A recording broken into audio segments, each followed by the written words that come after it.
kimoja kitakufanya ufanikiwe katika area yako. It's Shehan, I showed the richness of Africa. Unajua life is extremely competitive. Maisha yana ushindani mkubwa mno, mkubwa sana. So unachotakiwa kufanya wewe ni kuset yourself apart from others. Lazima ujitofautishe na watu wengine.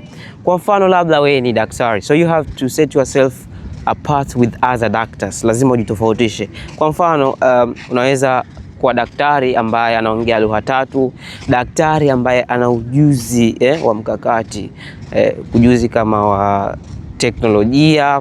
So lazima ujitofautishe, na endapo utajitofautisha, watu watataka product zako, watataka service zako, manake ulimwengu utakutaka, kwa sababu kitu ambacho ukijui, this world wants only people who do different things.